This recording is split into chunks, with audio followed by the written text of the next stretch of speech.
Web technology सीखने की इस सीरीज़ के 8वें वीडियो में आज हम वेब डिज़ाइनिंग प्रिंसिपल्स के बारे में समझेंगे। हम उन सिद्धांतों के बारे में जानेंगे जो किसी वेबसाइट को डिज़ाइन करने के लिए इम्पॉर्टेंट है। तो चलिए शुरुआत करते हैं आज के इस वीडियो की और सबसे पहले समझते हैं कि आज के इस वीडियो में हम कौन कौन से कॉन्सेप्ट्स को कवर करेंगे या कौन कौन से कॉन्सेप्ट्स आपके क्लियर होंगे इस वीडियो को देखने के बाद। तो इस वीडियो में हमारा मेन फोकस रहेगा उन 9 प्रिंसिपल्स पे जो कि किसी वेबसाइट को डिज़ाइन करने के लिए इम्पॉर्टेंट है।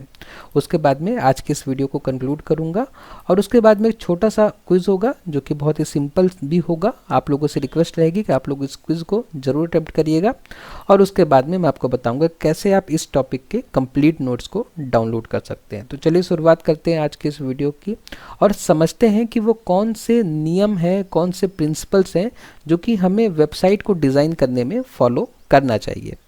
तो वेब डिज़ाइनिंग प्रिंसिपल्स के बारे में आज हम समझेंगे। तो वेब को डिज़ाइन करने का या किसी वेबसाइट को डिज़ाइन करने का जो सबसे पहला प्रिंसिपल है वो है सिंप्लिसिटी या सरलता। अब इसमें क्या है कि वेबसाइट डिज़ाइन साफ सुथरा और समझने में आसान होना चाहिए। जो भी आप वेबसाइट बनाएं वो साफ़ सुथरी होनी चाहिए और समझने में आसान होनी चाहिए। ये पहला प्रिंसिपल है वेब को डिज़ाइन करने का।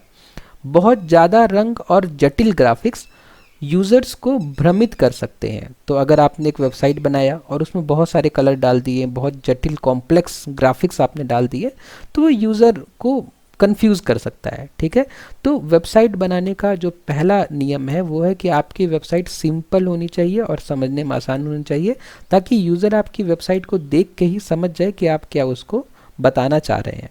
ओके, अब इसका एग्जाम्पल है कि जैसे मान लीजिए कि आप एक वेबसाइट बना रहे हैं, आपने उसमें बहुत सारे एनिमेशन और चमकीले रंग का आपने उपयोग कर दिया, तो ये एक गलत वेबसाइट डिज़ाइन है।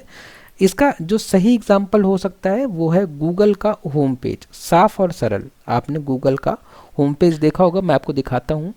देखिए, जैसे ये गूगल का होम पेज है, देखिए एकदम साफ है, एकदम सरल है। हमको पता है जैसे ही हमने google.com ओपन किया तो हमको पता है कि ये सर्च बॉक्स दिया हुआ है, यहाँ पे क्लिक करके हमें सर्च करना शुरू करना है। ठीक है, तो इस तरीके से आप एक सिंपल वेबसाइट बनाइए, जो आपका पर्पस हो वो वेबसाइट से पूरा हो सके। ठीक है, उसके बाद में पहला प्रिंसिपल हो गया हमारा कि वेबसाइट सरल और सिंपल होनी चाहिए। ठीक है, जो आपका कॉन्सेप्ट है, जिस चीज़ के लिए, जिस पर्पस के लिए आप वेबसाइट बना रहे हैं वो क्लियर होना चाहिए आपकी वेबसाइट से। उसके बाद में जो दूसरा प्रिंसिपल है वेबसाइट बनाने का वो है नेविगेशन। मतलब जब आप वेबसाइट को नेविगेट करें तो यूज़र को कन्फ्यूज़न ना हो कि कौन सी बटन से क्या होगा। जैसे उपयोगकर्ता को वेबसाइट में आसानी से नेविगेट करने में सक्षम होना चाहिए। नेविगेट करना मतलब कि जैसे वेबसाइट आपने ओपन करी, अब वेबसाइट के डिफरेंट पेजेस पे आप जा रहे हैं, वेबसाइट को आप देख रहे हैं, है ना, आप डिफरेंट पेजेस पे जा रहे हैं, कभी होम पेज पे क्लिक कर रहे हैं, कभी अबाउट अस पे क्लिक कर रहे हैं, कभी किसी लिंक पे क्लिक कर रहे हैं, तो यूज़र जो है आपकी वेबसाइट को आसानी से नेविगेट कर सके। मेनू और लिंक स्पष्ट और व्यवस्थित होने चाहिए। ठीक है, जो आप मेनू बनाते हैं और जो लिंक देते हैं वो व्यवस्थित होने चाहिए और क्लियर होने चाहिए। एग्जाम्पल के लिए, जैसे गलत अगर कोई वेबसाइट बनाएगा तो भ्रमित करने वाला मेनू देगा, ऐसा मेनू देगा जो कि यूज़र को कंफ्यूज करे। ठीक है, कि यूज़र श्योर ना हो कि क्लिक करने से क्या होगा। और जो अच्छी वेबसाइट होंगी, जैसे अमेज़ॉन की वेबसाइट है, उसमें नेविगेशन आसान होगा। मैं आपको नेविगेट करके दिखाता हूँ। जैसे हम मान लीजिए कि ये हमारी अमेज़ॉन की वेबसाइट है। ठीक है, तो इसमें देखिए हमें जो मेनू है, ये इसको मेनू कहते हैं हम, ये जो ऊपर में है, तो मेनू देखिए कितना क्लियर है। हमें यहाँ पे समझ में आ जा रहा है कि हमें क्या देखना है, टुडेज डील देखना है, मोबाइल देखना है, प्राइम देखना है, कस्टमर सर्विस। तो एकदम क्लियर मेनू है और हम आसानी से नेविगेट कर सकते हैं। हमें पता है कि हम क्या चाहिए हमें और हम क्लिक करके आसानी से वहाँ तक पहुँच सकते हैं। जैसे देखिए यहाँ पे अगर मान लीजिए किसी को बॉटल्स दिखने हैं तो यहाँ पे क्लिक कर दे। ठीक है, आसानी से आप बॉटल वाले सेक्शन में चले गए। ठीक है, ये चिप्स वाले सेक्शन में चले गए, जो भी है। ठीक है, तो आप इजीली नेविगेट कर सकते हैं। आपको होम पेज में जाना है तो आप इसके आइकन पे क्लिक कर दीजिए। ठीक है, आपको कुछ सर्च करना है तो यहाँ पे आप क्लिक कर सकते हैं। तो नेविगेशन जो है आपकी वेबसाइट का आसान होना चाहिए, मतलब यूज़र आए तो आसानी से नेविगेट कर सके आपकी वेबसाइट में। उसके बाद में नेविगेशन के बाद में जो अगला प्रिंसिपल है वो है मोबाइल रिस्पॉन्सिवनेस। ठीक है। मोबाइल रिस्पॉन्सिवनेस, मोबाइल रिस्पॉन्सिवनेस मतलब कि वेबसाइट मोबाइल, टैबलेट और डेस्कटॉप पर अच्छे से दिखनी चाहिए, ठीक है। आपने वेबसाइट बनाया, आपने वेबसाइट बनाने के लिए हो सकता है आपने अपने कंप्यूटर डेस्कटॉप का यूज़ किया हो, लेकिन आपकी वेबसाइट को कोई मोबाइल में भी ओपन कर सकता है। तो जब कोई मोबाइल में ओपन करे आपकी वेबसाइट को, तो मोबाइल में भी आपकी वेबसाइट अच्छी दिखनी चाहिए, टैबलेट में भी अच्छी दिखनी चाहिए। CSS मीडिया क्वेरीज का उपयोग करके डिज़ाइन को हम रिस्पॉन्सिव बना सकते हैं, ठीक है। अगर हम CSS मीडिया क्वेरीज का यूज़ करेंगे तो हम अपनी वेबसाइट को रिस्पॉन्सिव, उत्तरदायी मतलब रिस्पॉन्सिव बना सकते हैं, ठीक है। रिस्पॉन्सिव मतलब होता है कि वो डिफरेंट ऑब्जेक्ट के हिसाब से अपने आप में चेंजेस कर ले, ठीक है। वो ऑब्जेक्ट के हिसाब से रिस्पॉन्ड करे, ठीक है। जैसे कि वेबसाइट डेस्कटॉप में अलग दिखे, मोबाइल में अलग दिखे, लेकिन जो अलग हो वो अच्छा हो। और इसका एग्जांपल है कि गलत वेबसाइट केवल डेस्कटॉप पर ठीक दिखना। अगर आपने एक वेबसाइट बनाई जो कि सिर्फ डेस्कटॉप पर ठीक दिख रही, बाकी मोबाइल पे सब आपका टेक्स्ट वगैरह सब इधर उधर हो रहा है, तो वो गलत वेबसाइट है। और सही वेबसाइट क्या होगी, जैसे फ्लिपकार्ट मोबाइल और डेस्कटॉप दोनों पर समान अनुभव प्रदान करता है, ठीक है। दोनों में एक जैसा नहीं दिखेगा, मोबाइल और डेस्कटॉप में फ्लिपकार्ट की वेबसाइट एक जैसी नहीं दिखेगी, अलग अलग दिखेगी, लेकिन दोनों में ही यूज़र जो है बहुत सहज फील करेगा, मतलब वेबसाइट को नेविगेट करने के लिए, ठीक है। तो हम देख सकते हैं, जैसे अभी तो फिलहाल हम डेस्कटॉप में हैं, तो डेस्कटॉप में जैसे आप फ्लिपकार्ट की वेबसाइट खोलेंगे तो आपको बहुत जो नेविगेशन है इजी लग रहा है, ठीक है। आप कहीं भी क्लिक कर सकते हैं, आप ग्रोसरी वाले सेक्शन में जा सकते हैं, ठीक है। आप कहीं भी मतलब क्लिक कर सकते हैं, आसानी से नेविगेट कर सकते हैं, ठीक है। इसके अलावा अगर आप इस वेबसाइट को अपने मोबाइल में भी ओपन करेंगे तो आप आसानी से समझ सकते हैं कि कौन से सेक्शन में क्या बताना चाह रहा है। तो इसलिए हमें वेबसाइट ऐसी बनानी है जो कि रिस्पॉन्सिव हो, ठीक है। जब भी आप वेबसाइट बनाएं तो सारे डिवाइस को ध्यान में रखते हुए बनाएं कि आपकी वेबसाइट जो है कंप्यूटर में कैसे दिखेगी, आपकी वेबसाइट जो है मोबाइल में कैसी दिखेगी। उसके बाद में जो अगला प्रिंसिपल है वेबसाइट डिज़ाइन करने का, वो है लोडिंग गति या लोडिंग स्पीड। आपकी वेबसाइट कितने देर में लोड हो रही है, ठीक है। लोडिंग स्पीड अच्छी होनी चाहिए। वेबसाइट का लोडिंग समय 3 सेकंड से कम होना चाहिए, ठीक है, क्योंकि यूज़र 3 सेकंड के बाद फिर सोचेगा ये वेबसाइट लोड नहीं हो रही है और वो वेबसाइट आपकी ओपन नहीं करेगा। तो इसलिए आपके वेबसाइट की लोडिंग स्पीड अच्छी होनी चाहिए। इमेजेस को कंप्रेस करें, जो आप इमेज यूज़ करें अपनी वेबसाइट में उसको कंप्रेस करें। कंप्रेस करें मतलब कि इमेज को, उसका साइज़ को छोटा करें, इमेज के साइज़ को छोटा करें, उसको कंप्रेस करें, ठीक है। जो अननेसेसरी उसमें डेटा है उसको हटा दें और जो इंपॉर्टेंट डेटा है बस वही रहे। उससे क्या होता है कि फाइल का साइज़ जो होता है कम हो जाता है। और CSS और जावा स्क्रिप्ट को मिनीफाई करें। मिनीफाई करना मतलब क्या होता है कि जब आप CSS और जावा स्क्रिप्ट के कोड लिखते हैं तो आप क्या करते हैं कि उसमें बहुत सारे वाइट स्पेसेस होते हैं, टैब स्पेसेस होते हैं, और आप वेरिएबल्स के नाम बड़े बड़े दे देते हैं, ठीक है। तो उससे क्या होता है कि जो आपका CSS और जावास्क्रिप्ट की फाइल होती है वो बहुत बड़ी हो जाती है। तो अगर आपकी CSS और जावास्क्रिप्ट की फाइल बहुत बड़ी है तो उसको लोड करने में किसी सिस्टम में टाइम लगेगा। तो अगर आप उसको मिनीफाई कर देंगे, मिनीफाई करने के लिए बहुत सारी वेबसाइट्स आती हैं, आप अपना CSS जावास्क्रिप्ट का कोड उनको दीजिए, वो आपको क्या कर देंगे, मिनीफाई करके आपको CSS और जावास्क्रिप्ट की फाइल आपको वापस कर देंगे। अगर आप उनको यूज़ करेंगे तो आपकी जो वेबसाइट है वो लोड होने में कम समय लगेगी, क्योंकि आपका फाइल का साइज़ कम हो जा रहा है, ठीक है। तो इन चीज़ों का अगर हम ध्यान रखेंगे तो हमारी वेबसाइट जो है वो अच्छी बनेगी। एग्जाम्पल के लिए गलत वेबसाइट कौन है जो 3 सेकेंड से ज़्यादा लोडिंग टाइम ले, ठीक है। अगर आपकी वेबसाइट लोड होने में, आपने कितनी अच्छी वेबसाइट बनाई हो लेकिन अगर लोड होने में वो ज़्यादा समय लगा रही है तो फिर वो वेबसाइट अच्छी नहीं मानी जाएगी। और सही एग्जांपल क्या है, यूट्यूब में जैसे आप ओपन करते हैं तो CDN मतलब होता है content delivery network. Content delivery network का उपयोग करके तेज स्पीड करता है कौन, यूट्यूब क्या करता है कि जैसे हम मान लीजिए यूट्यूब सर्च करते हैं, तो यूट्यूब जब हम सर्च करते हैं तो ज़रूरी नहीं है कि हमारा पेज जो है वो अमेरिका में उनका जो मेन सर्वर है वहाँ से आए। कंटेंट डिलीवरी नेटवर्क मतलब होता है कि हमारे जो नियरेस्ट लोकेशन है वहाँ से यूट्यूब का पेज आएगा। मतलब क्या होता है कि यूट्यूब ने बहुत जगह अपने सर्वर बना के रखे हैं, तो हमें जो यूट्यूब, जब हम यहाँ पे हमने सर्च किया youtube.com, तो youtube.com जब हम सर्च कर रहे हैं तो ये जो YouTube का पेज है ये हमारे नियरेस्ट नेटवर्क से आएगा। मैं इंडिया में हूँ और मैंने youtube.com सर्च किया तो अब ये रिक्वेस्ट अमेरिका तक नहीं जाएगी, हो सकता है कि इनका सर्वर मुंबई में हो, दिल्ली में हो, इंदौर में हो, तो वहाँ से ये पेज मेरे पास आएगा। इसलिए जैसे ही मैंने क्लिक किया तो तुरंत जो है यूट्यूब का जो देखिए पेज है वो सामने आ गया। ठीक है, 3 सेकंड से कम टाइम लगा इसको लोड होने के लिए।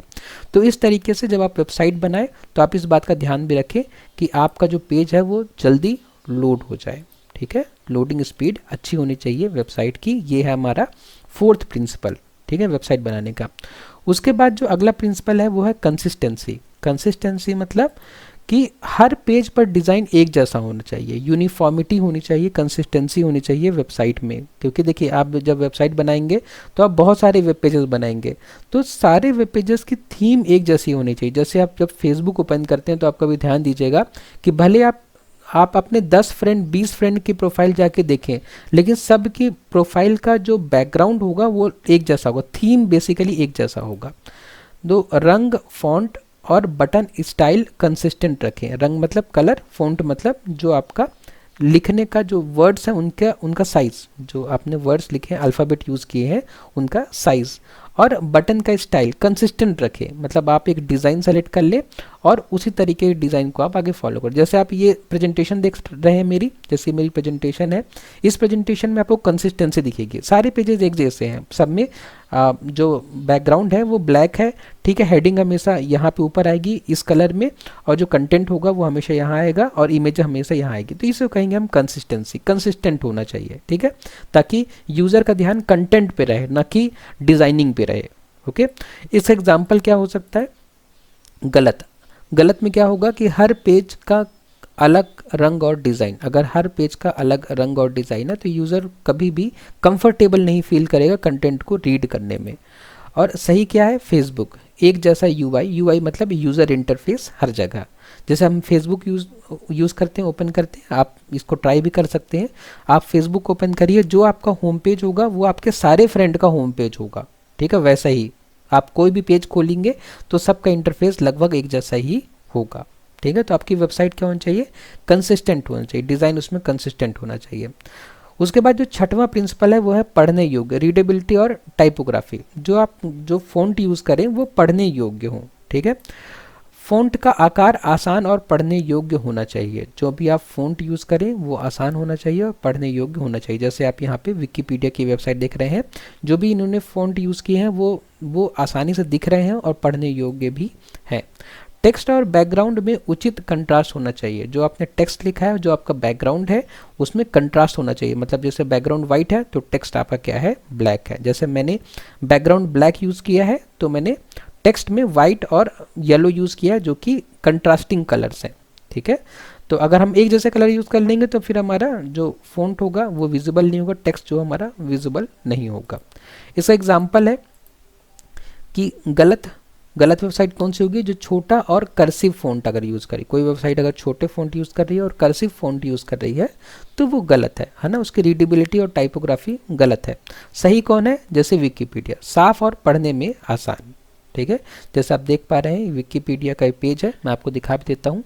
हम ये विकिपीडिया की वेबसाइट में गए, देखिए ये पेज है और एकदम वाइट बैकग्राउंड है और कलर जो हैं वो ऐसे हैं जो कि आसानी से पढ़ने में आ रहे हैं। हम हर एक टेक्स्ट को बहुत ईजिली पढ़ सकते हैं।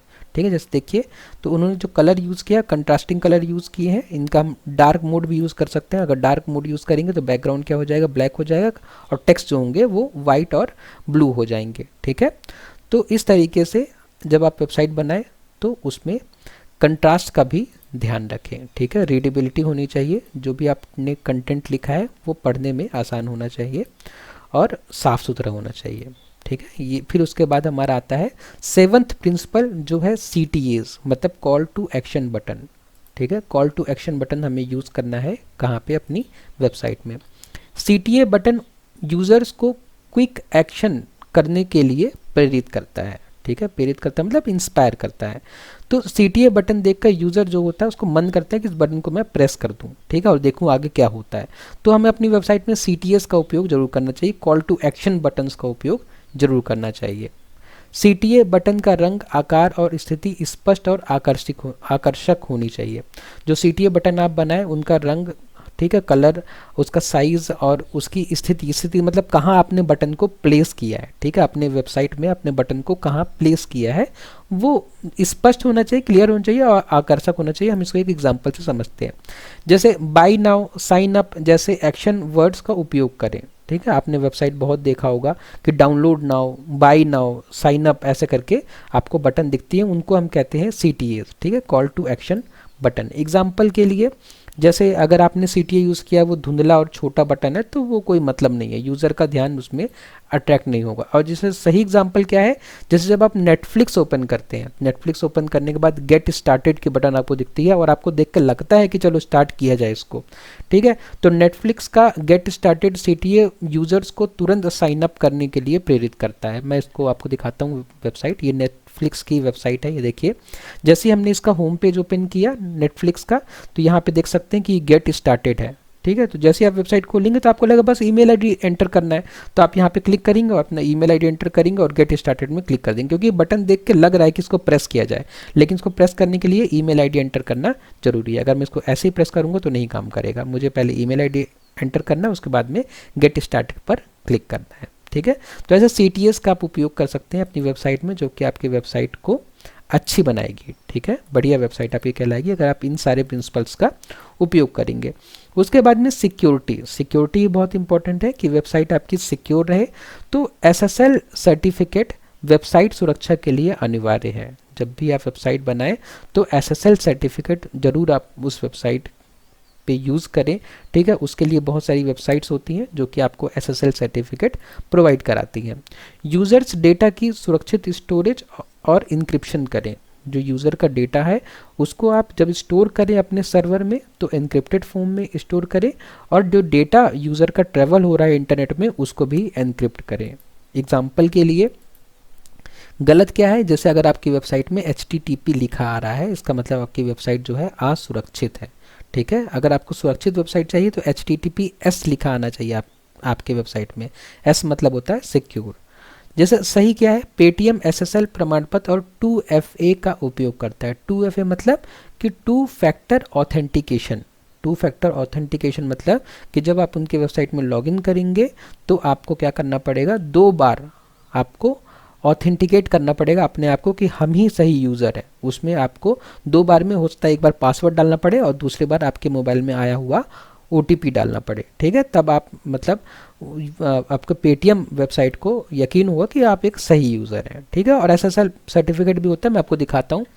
जैसे कि मैंने ओपन किया, यहाँ पे लिखा मैंने पेटीएम की मैंने वेबसाइट ओपन करी। पेटीएम की वेबसाइट जैसे कि आप देख रहे हैं, ठीक है। तो यहाँ पे क्या है कि हम देख सकते हैं इनका SSL सर्टिफिकेट, उसके लिए हमें यहाँ पे क्लिक करना पड़ेगा और देखिए यहाँ पे लिखा है secure connection is secure. Connection क्या है, सिक्योर है। हम क्लिक करेंगे तो यहाँ पे सर्टिफिकेट इज़ वैलिड है, ठीक है। तो यहाँ पे आप जाकर देख सकते हैं यही इनका SSL सर्टिफिकेट है। जो भी वेबसाइट सिक्योर होंगी उनके पास SSL सर्टिफिकेट होगा। SSL का फुल फॉर्म होता है सिक्योर सॉकेट लेयर, ओके। तो इस तरीके से आप अपनी वेबसाइट को क्या कर सकते हैं, सिक्योर कर सकते हैं। बहुत सारी वेबसाइट्स हैं, मैंने बताया है उन वेबसाइट्स के बारे में जो कि आपको SSL सर्टिफिकेट प्रोवाइड करती हैं। तो अगर आपको उन वेबसाइट के बारे में जानना है या उस बारे में पढ़ना है कि आप कनेक्शन को सिक्योर कैसे बनाएं, तो आप आई बटन पर क्लिक करके मेरी इस वीडियो को देख सकते हैं, ठीक है। अब चलिए आगे बढ़ते हैं। ये हो गया हमारा 8वां प्रिंसिपल वेबसाइट को अच्छा बनाने का, ठीक है। उसके बाद में जो 9th प्रिंसिपल है वेबसाइट को अच्छा बनाने के लिए वो है SEO फ्रेंडली वेबसाइट। हमारी जो वेबसाइट होनी चाहिए वो SEO फ्रेंडली होनी चाहिए, ठीक है। अब SEO फ्रेंडली मतलब क्या होता है कि वेबसाइट को सर्च इंजन ऑप्टिमाइजेशन के अनुसार डिज़ाइन करें। तो SEO का फुल फॉर्म क्या होता है, सर्च इंजन ऑप्टिमाइजेशन। क्योंकि देखिए आपने वेबसाइट बना दिया, अब इंटरनेट में तो लाखों करोड़ों वेबसाइट है, तो कोई आपकी वेबसाइट तक कैसे पहुंचेगा।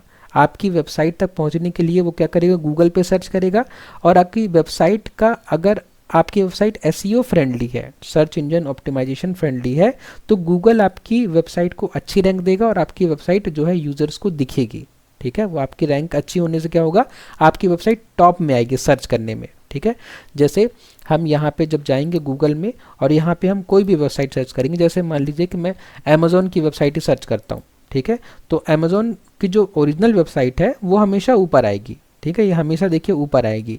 और उसके बाद में कुछ वेबसाइट आ सकती हैं, जैसे देखिए ट्विटर की वेबसाइट आ रही है, और उसके बाद में अमेजॉन जॉब्स आ रहा है, AWS आ रहा है अमेजॉन का। ठीक है, तो अगर आपकी वेबसाइट का सर्च इंजन ऑप्टिमाइजेशन अच्छा है तो जब आप गूगल में अपनी वेबसाइट को सर्च करेंगे तो आपकी वेबसाइट ऊपर में आएगी, टॉप 1 या टॉप 2 में आएगी। तो इसलिए हम जब वेबसाइट बनाएं तो उसमें सर्च इंजन ऑप्टिमाइजेशन का ध्यान जरूर दें। उसके बाद में मेटा टैग्स, हेडर टैग्स और SEO फ्रेंडली URL का उपयोग करें। तो जब आप वेबसाइट बनाएं तो मेटा टैग्स का उपयोग करें, हेडर टैग्स का उपयोग करें और SEO फ्रेंडली URL का उपयोग करें। तो इन तरीक़ों से आप क्या कर सकते हैं, अपनी वेबसाइट को SEO फ्रेंडली बना सकते हैं। एग्जाम्पल के लिए जैसे मान लीजिए कि आपने एक वेबसाइट ओपन किया example.com स्लैश, और इस तरीके से अगर उसका पेज का ID आएगा ना तो वो यूज़र को अच्छा फील नहीं देगा, और प्लस वो सर्च इंजन के लिए भी अच्छा नहीं होगा। ठीक है, मतलब वो SEO फ्रेंडली नहीं है। अगर SEO फ्रेंडली आप वेबसाइट बनाएंगे तो आपका जो URL होगा वो कुछ इस तरीके से दिखेगा, example.com/best-laptops। ठीक है, SEO फ्रेंडली URL का अच्छा उदाहरण है। मैं आपको इसको दिखाता हूँ। जैसे वेबसाइट है हमारे पास ये विकीपीडिया। जैसे देखिए विकीपीडिया के हम अभी होम पेज पे थे। ठीक है, मैं होम पेज पे जाता हूँ, ये होम पेज पे है। जब हम होम पेज पे हैं तो यहाँ क्या लिख के आ रहा है, ठीक है, यहाँ पे लिख के आ रहा है wikipedia.org, क्योंकि हम अभी क्या है, होम पेज पे हैं। जैसे ही मैं इसके इंग्लिश वाले सेक्शन में क्लिक करूँगा तो यहाँ पे देखिए क्या आ गया, wikipedia.org/wiki/मेन पेज, मतलब हम मेन पेज पे आ गए हैं। ठीक है, अब देखिए यहाँ पे कार दी हुई है आस्टन मार्टिन। ठीक है, तो मैं अगर इस पर क्लिक करूँगा तो देखिए अब URL देखिए यहाँ पे कि wikipedia.org/wiki/एस्टन मार्टिन। ठीक है, क्योंकि ये एस्टन मार्टिन के बारे में पेज है तो यहाँ पे देखिए URL में इसका नाम आ गया। ठीक है, तो अगर आप इस तरीके से वेबसाइट बनाएंगे कि आपका जो वेब पेज खुला हुआ है उसी वेब पेज का नाम यहाँ पे आ जाता है, तो वो सर्च इंजन के लिए आसान होगा उस वेबसाइट को ढूंढना और उसको अच्छी रैंक कराना। तो इस तरीके से जब आप वेबसाइट बनाएं तो आप उसको SEO फ्रेंडली ज़रूर बनाएं। ठीक है, आप डिटेल में हम आगे इस वीडियो सीरीज़ की चर्चा करेंगे कि कैसे हम SEO फ्रेंडली वेबसाइट बना सकते हैं और डिफरेंट कॉन्सेप्ट्स को डिटेल में। अभी मेरा मकसद बस आपको ये बताना है कि ये 9 प्रिंसिपल हैं, इनको आपको याद रखना है जब आप वेबसाइट बनाएं और इनको आप फॉलो करें। ठीक है, तो आज की इस वीडियो को अब हम कंक्लूड करते हैं। तो आज की इस वीडियो में हमने समझा कि इन 9 सिद्धांतों का पालन करके आप एक यूज़र फ्रेंडली, तेज, सुरक्षित और SEO ऑप्टिमाइज्ड वेबसाइट बना सकते हैं। ठीक है, इन 9 प्रिंसिपल्स को आप फॉलो करें तो आप एक बढ़िया वेबसाइट बना सकते हैं। गूगल, अमेजॉन, यूट्यूब जैसी वेबसाइट इन्हीं सिद्धांतों पर काम करती है। तो जो भी आप सक्सेसफुल वेबसाइट देख रहे हैं इंटरनेट पे, वो इन नियमों का पालन अच्छे से करती है। और इनके अलावा भी बहुत सारे प्रिंसिपल्स हैं, उनका भी हमें फॉलो करना है, लेकिन ये 9 मेन प्रिंसिपल हैं जो कि वेबसाइट को अच्छा बनाने के लिए उपयोग किए जाते हैं। उसके बाद में समय हो गया एक छोटे से क्विज का। तो चलिए अब अभी तक हमने जो पढ़ा अब हम देखते हैं कि हमें कितना समझ में आया। ठीक है, आप लोगों से रिक्वेस्ट रहेगी कि आप लोग आंसर मुझे कमेंट बॉक्स में बताएंगे। तो आज के इस क्विज का जो सबसे पहला क्वेश्चन है वो है कि वेबसाइट डिज़ाइन में सरलता क्यों महत्वपूर्ण है। वेबसाइट डिज़ाइन में सिंप्लिसिटी क्यों इम्पोर्टेंट है। वेबसाइट को रंगीन बनाने के लिए ऑप्शन ए, यूज़र्स को भ्रमित करने के लिए option B, option C website को यूज़र अनुकूल, ठीक है, यूज़र के हिसाब से बनाने के लिए, या वेबसाइट की लोडिंग स्पीड को बढ़ाने के लिए। तो सरलता क्यों महत्वपूर्ण है। तो सरलता इसलिए महत्वपूर्ण है क्योंकि हमें वेबसाइट को यूज़र अनुकूल बनाना है, इसलिए हमें क्या करना है, वेबसाइट को सिंपल रखना है। तो इस क्वेश्चन का जो सही आंसर है वो है option number C. Okay, question number 1 का सही आंसर है option number C. Question number 2 है कि वेबसाइट की लोडिंग गति कैसे बढ़ाई जा सकती है। अगर आपको लोडिंग स्पीड बढ़ानी है अपनी वेबसाइट की तो आप क्या कर सकते हैं। ऑप्शन ए, बड़े साइज़ की इमेजेस का उपयोग करके, नहीं, बड़े साइज़ का इमेजेस का उपयोग करके हम वेबसाइट की स्पीड नहीं बढ़ा सकते। CSS और जावास्क्रिप्ट को मिनीफाई करके, हाँ इसके बारे में हमने पढ़ा था तो ये हम तो कर सकते हैं। अधिक एनिमेशन जोड़कर नहीं, जटिल डिज़ाइन बनाकर नहीं। तो क्वेश्चन नंबर 2 का जो सही आंसर है वो है ऑप्शन नंबर बी, CSS और जावास्क्रिप्ट को मिनीफाई करके। मिनीफाई हम कैसे करते हैं, हमने इस बात की चर्चा भी वीडियो में की थी। इसके बाद में जो क्वेश्चन नंबर 3 है वो है कि मोबाइल फ्रेंडली डिज़ाइन के लिए क्या आवश्यक है। मोबाइल फ्रेंडली, या हमने क्या वर्ड पढ़ा था, रिस्पॉन्सिव वेबसाइट। ठीक है, रिस्पॉन्सिव वेबसाइट बनाने के लिए क्या इंपॉर्टेंट है, CSS मीडिया क्वेरीज का उपयोग करना। हाँ, ये तो लग रहा है सही। केवल डेस्कटॉप यूजर्स के लिए डिज़ाइन बनाना नहीं, केवल बड़ी स्क्रीन के लिए वेबसाइट बनाना नहीं, वेबसाइट को ज़्यादा भारी बनाना नहीं। तो अगर हमें एक रिस्पॉन्सिव वेबसाइट बनानी है तो हमें क्या करना पड़ेगा, CSS मीडिया क्वेरीज का उपयोग करना पड़ेगा। ठीक है, उसके बाद में जो अगला क्वेश्चन है वो है SEO फ्रेंडली वेबसाइट का क्या लाभ है। अगर आप एक वेबसाइट बनाते हैं जो कि SEO फ्रेंडली है, SEO को फुल फॉर्म क्या है, सर्च इंजन ऑप्टिमाइजेशन। तो अगर आप SEO फ्रेंडली वेबसाइट बनाते हैं उसका क्या लाभ है। ऑप्शन ए, यूजर्स को वेबसाइट समझ में नहीं आती, नहीं। वेबसाइट धीमी हो जाती है, नहीं। वेबसाइट केवल ऑफलाइन मोड में चलती है, नहीं। वेबसाइट की सर्च इंजन में बेहतर रैंकिंग होती है, एकदम सही। जब आप SEO फ्रेंडली वेबसाइट बनाते हैं तो उससे क्या होता है कि वेबसाइट की सर्च इंजन में बेहतर रैंकिंग होती है। मैं जानबूझ के बहुत इजी क्वेश्चंस ऐड कर रहा हूँ ताकि आपको कन्फ्यूज़न ना हो। मैं आपको यहाँ कन्फ्यूज़ नहीं, आपके कॉन्सेप्ट क्लियर करना चाहता हूँ, इसलिए ऑप्शन बहुत इजी है। ठीक है, ताकि आपको याद रह जाए कि SEO फ्रेंडली वेबसाइट मतलब होता है कि ऐसी वेबसाइट जिसकी सर्च इंजन में बेहतर रैंकिंग होती है। ठीक है, उसके बाद में क्वेश्चन नंबर 5 है कि वेबसाइट की सुरक्षा के लिए क्या आवश्यक है। कि अगर आप वेबसाइट को सुरक्षित करना चाहते हैं तो क्या इंपॉर्टेंट है। HTTP का उपयोग करना, नहीं। HTTP का उपयोग करेंगे तो हमारी वेबसाइट सुरक्षित नहीं होगी। SSL सर्टिफिकेट लागू करना, बिल्कुल सही। अगर हम SSL सर्टिफिकेट अपने वेबसाइट को दिला पाते हैं तो हमारी वेबसाइट सिक्योर कहलाएगी। इसलिए क्वेश्चन नंबर 5 का जो सही ऑप्शन है वो ऑप्शन नंबर बी है। ठीक है, तो इस तरीके से ये सब बहुत सिंपल क्वेश्चन थे। इनका पर्पस बस इतना ही है कि आपको जो आपने पढ़ा आपको बस चीज़ें याद रहें। ओके, तो अब अगर आपने इन क्वेश्चंस को सॉल्व किया है तो आप मुझे कमेंट बॉक्स में बता सकते हैं कि आपने 5 में से कितने क्वेश्चंस के आंसर सही बताएं। उसके बाद अगर आपको इस टॉपिक के कंप्लीट नोट्स चाहिए तो आप नीचे डिस्क्रिप्शन में लिंक दिया हुआ है गूगल ड्राइव का, आप उस लिंक में जाइए और वहाँ से आप हर टॉपिक के जितने भी मैंने अब तक वीडियो बनाए हैं सभी टॉपिक्स के आपको नोट्स मिल जाएंगे। उसके बाद अगर आपको वीडियो पसंद आया तो वीडियो को लाइक करें, शेयर करें अपने फ्रेंड्स के साथ में और सब्सक्राइब करें चैनल को। आपने वीडियो को लास्ट तक देखा उसके लिए बहुत बहुत धन्यवाद।